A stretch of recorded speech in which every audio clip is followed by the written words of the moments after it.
That's it, Mr. Wolley. A full tank. Be a surprise for Higgs when he realises he's been out driving this afternoon. Will you have a demarcation dispute with your own chauffeur? Of course, he doesn't only drive for you. Oh, no. He does other things at Grey Gables as well. I couldn't keep a man just to ferry me about. Oh, nice to know that even the big fish are having to watch the pennies.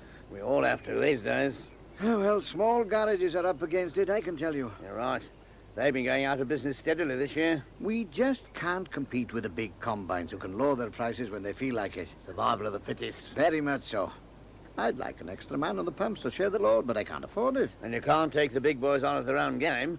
Free offers of this and sets of plastic that with every 4 gallons. I'd be bankrupt in a week. That's why I was so glad to get Vince in the repair shop. How's he doing? Not too badly so far. The main thing is that he's bringing in custom. We're two of a kind, Aiden. Are we? The shop. Oh, I know we're not fighting the big combines, but the same thing holds. Small against the large. Exactly. But we'll get by somehow.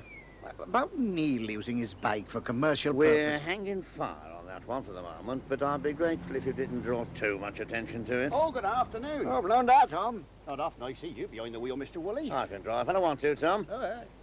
Did you read the Borchester Echo this morning? Not another misprint. Oh, no, something Jennifer had written. About that Gilbert and Sullivan production. Ah. Good write-up. I'm going to see it tonight. I should think a lot of people will have to review like that. It's amazing how many people reads the Echo. I was only saying to Bert Gibbs in the book. Go on. I can't wait to hear his opinion of the paper. Forget it, Mr. Wooley. You had a bit of a run-in with Bert, but you have to admit he had cause. Yes, I'll admit that, but I resent the way he laid into me. Oh, his bark's worse than his bite. Both are painful. Well, Bert doesn't harbour grudges, that's one thing. I dare say the next time your paths cross, he'll be warm and friendly, you see. And then this one was from Pat and Tony. Oh, that's nice. Let me read the verse. At a guess, I'd say Tony chose it. He always goes for flowery ones. Well, that's no fault in a man. Oh, how's Pat, by the way? Cooling her heels, quite literally. Oh, I must remember to take her some magazines. There's nothing worse than being laid up when you're feeling fit in yourself. She means to be there tonight. At Glebe Cottage? No, at Willow Farm. That's what I have to tell you, Chris. Oh, the party's been shifted to Willow Farm. To save Pat having to struggle about. It certainly had a variety of venues, this party. Tony said it was a movable feast. Not that I feel much like anything just now. Butterflies? A prize collection of them. I don't see why. You're almost certain to win the election. It's being pitted against someone else. On trial, so to speak. It was Mrs. Harvey who thrust herself forward. Most of the members were keen to have you. Oh, we'll have to wait and see. Meanwhile, I'd rather not talk about it. Right. Then take me on a guided tour. Of what? The presents. I've seen the picture Jennifer bought and, oh, of course, Paul and I sent this. I haven't really thanked you. I've always liked this kind of china. We thought it was your kind of thing when we saw it in the antique shop. It should hold a fair amount of cheese, too. Oh, this is for ornament, not use. I give it pride of place on my dresser. Right. And what else is there? Oh, lots of marvellous things. These placemats from Phil and Jill. Oh, Jill always chooses nice presents. She's got the knack somehow. Oh, while we're on the subject, I must remember to get something for them. Oh, yes, it's their wedding anniversary on Sunday, isn't it? Oh, this is well packed up. It's from Mum and Dad. Oh, you'd better take it out then if it's delicate. It's a china bell. I've always admired the one at Glebe Cottage, and they must have... Oh, Peggy. I don't think it's cracked. No, I can't see any damage. Look at your hands. They're trembling. I'll just put it back in. Perhaps you'd better let me do that. Now, you sit down a minute. I hadn't realised you were so nervous about the annual meeting. Nor had I. After all the WI meetings I've been to. Oh, this one is rather special. Now then, where do you keep it? What? The drink, of course. You need a stiffener. Oh, Chris. And don't you preach temperance at me, because it just won't wash coming from the owner of a pub. Is it hidden in here? It seems so unnecessary, drinking when there's no need. There's every need if you're all a twitch. Still, if you want a more respectable excuse, there are plenty to choose from. Oh? It's your birthday, you're about to be elected president of the WI, you've just rescued a china bell from a fate worse than death. Take your pick. All right. Maybe I could do with something. I'll get some glasses from the kitchen. And don't look so guilty about it. I bet Mrs. Harvey is swigging back half a pint of gin at this moment, and she'll need it. Now, Brian, Jennifer finished work over an hour ago. No, I wasn't making her work overtime. I'm not that much of a slave driver. Have you tried Winford's? Oh, I see. Then I can't help you. Except that she'll be at the WI shindig tonight. But you don't qualify for admission there. Me neither. Cheerio. Time for me to finish as well. Come in. Caught you, have I? I can't stop, Mr. Gibbs. I've got to get This won't take a minute, Mr. Wooley. And you're not leaving till I've had my say. Why not leave it to the solicitors? That's what they're paid for. Trust you to try and dodge things. I'm not trying to dodge anything. But there are limits to my patience. I can only take so much. Then you're like me. I call it a disgrace. We've apologised in cold print. We've reprimanded the reporter who made the error. What more do you want? Food that I can eat. What are you on about? That shop you own. You're not having a crack at me over that, are you? Now, look, Mr. Gibbs. Martha Woodford runs the shop. I just own it. That's why I came to you. I always deal with a top man. But I don't know anything about the day-to-day running of the shop. This concerns the so-called delivery service. Oh, I see. No wonder it's free of charge. It's rubbish. That's not true. We've had some good reports about it. Well, here's a bad report. Take a look at that. What is it? When it left the shop, it was a dozen eggs, a packet of custard powder, a bottle of gravy browning, and Lord knows what else. But when I opened the box, this is what I found. We must be the only shop that sells Hungarian goulash with custard. Ready-made. It's not funny. That lad shook everything to pieces on that motorbike of his, and we're the victims. What I've come to ask you, Mr. Wooley, is what are you going to do about it?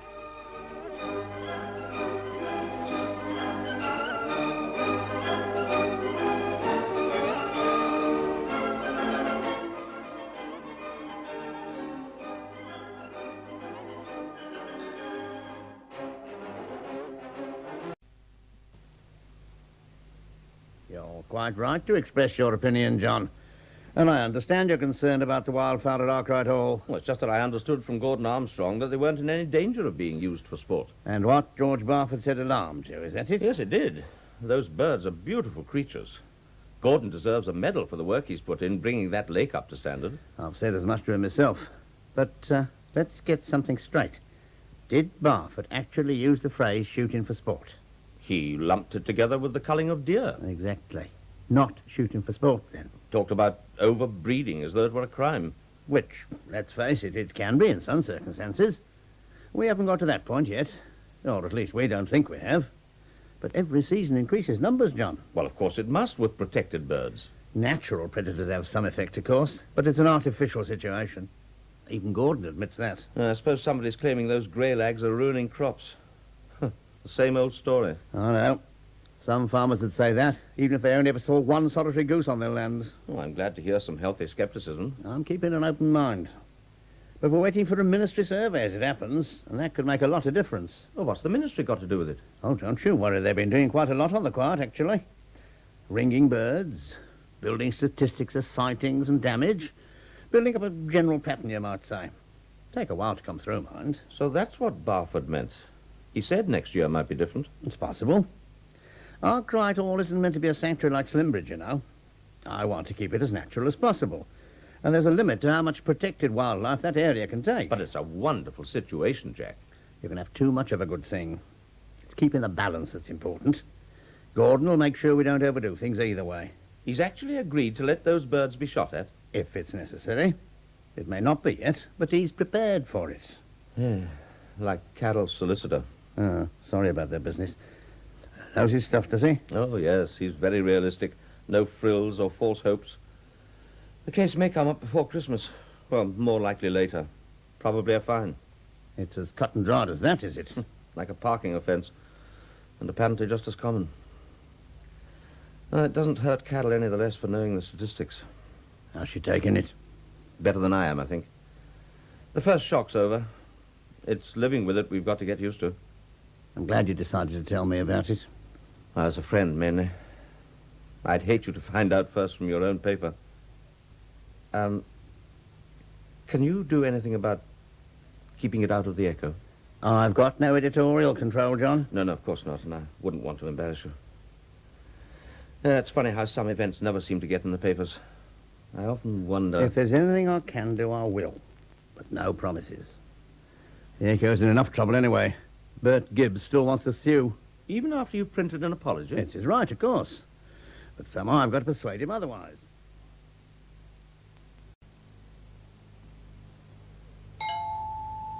Good morning, Mr. Wolley. Morning, Martha. I've just dropped in to see how things are coming along. About our deliveries, you mean? That and our loss leaders. Well, we are certainly picking up more sales in the shop. But this past week, of course, there's been no deliveries. Why? We're not letting Harry book a win, are we? Well, to tell you the truth, he's got his own worries. But don't forget, we ain't got any on no more, have we? We haven't? Not after the little set-to we had over Bert Gibbs's grocery.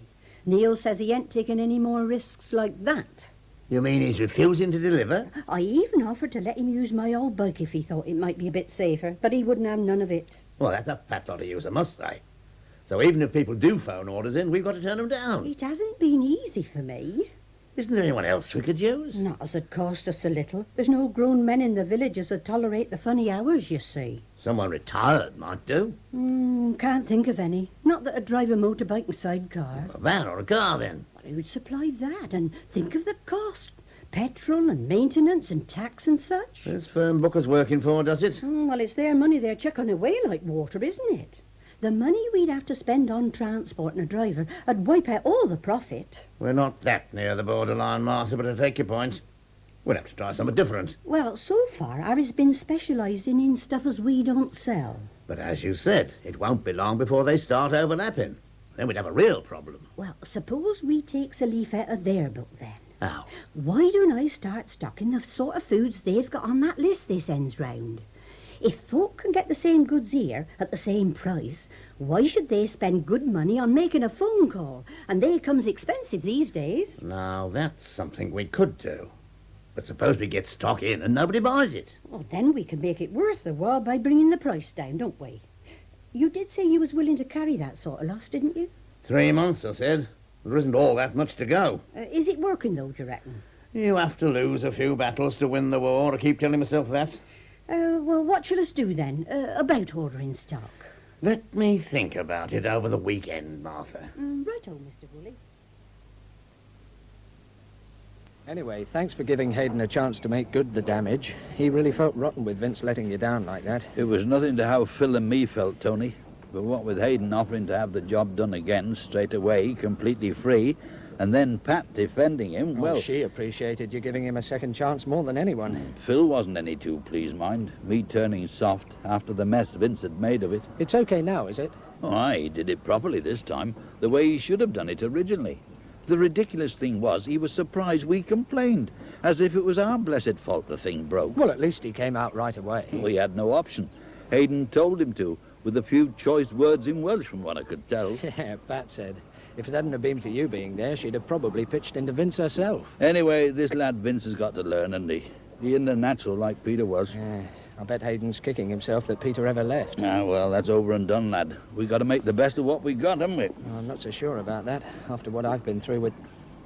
Well, of all the blessed nerve, he's here. Yep, I'm not with you, lad. Coming here as bold as you like, a day late. Who? Oh, Walter. Oh, do, young Tony. Yeah, I got words to say to you. Oh, morning, Dad. Morning. You've got words to say to me? Oh, no, I think I'll just slip into the house and leave you two to it. I'd rather you didn't, then. I need a witness, you see. A witness?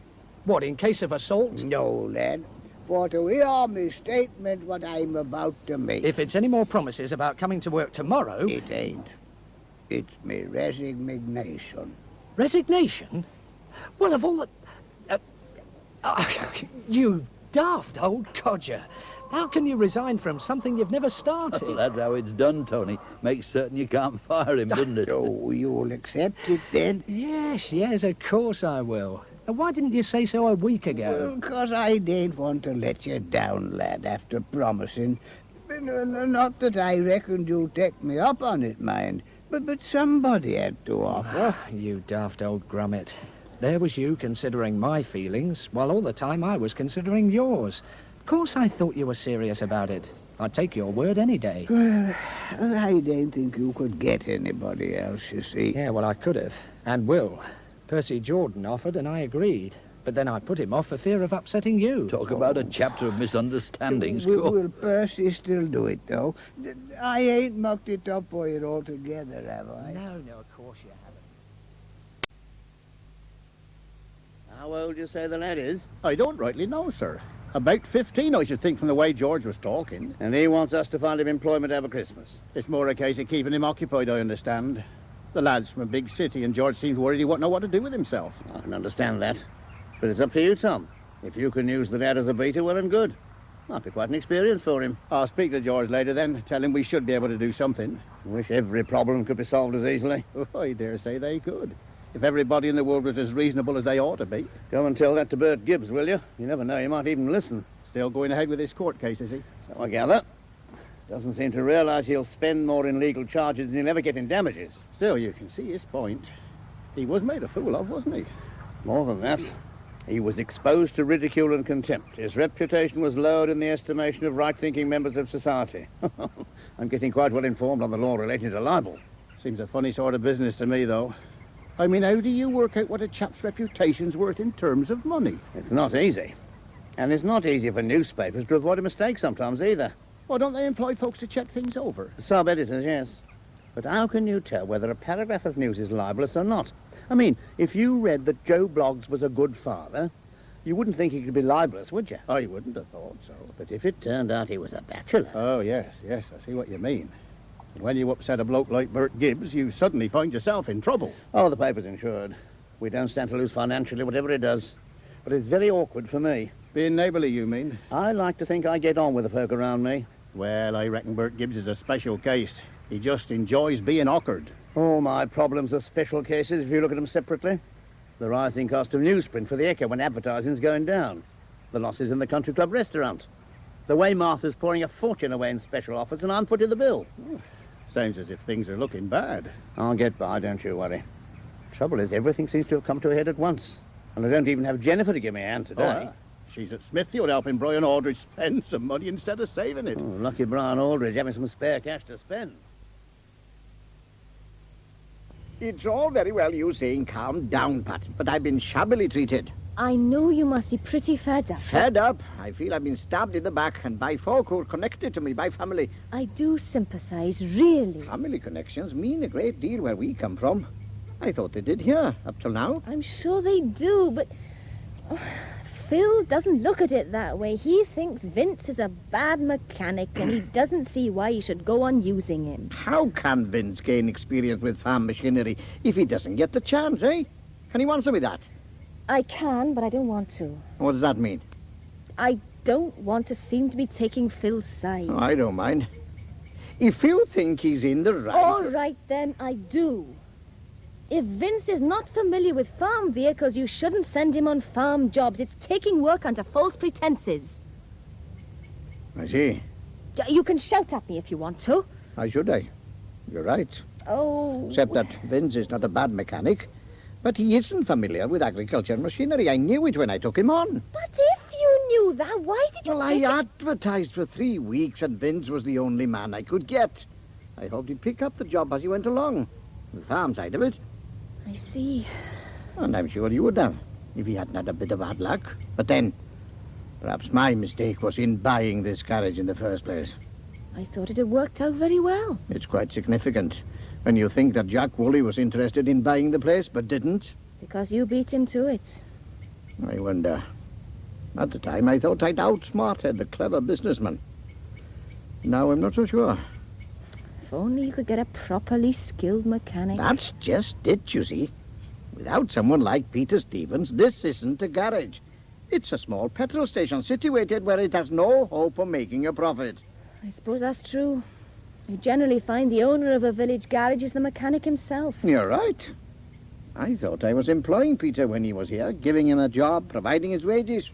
Really, he was carrying me. Uncle? Huh? You don't think you could get Peter back somehow? And give Vince the sack? No, girl. He's doing his best.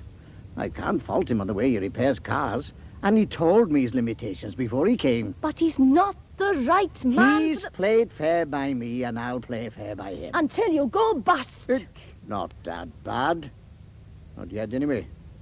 I do have a few pounds behind me, you know. Maybe, but for how long?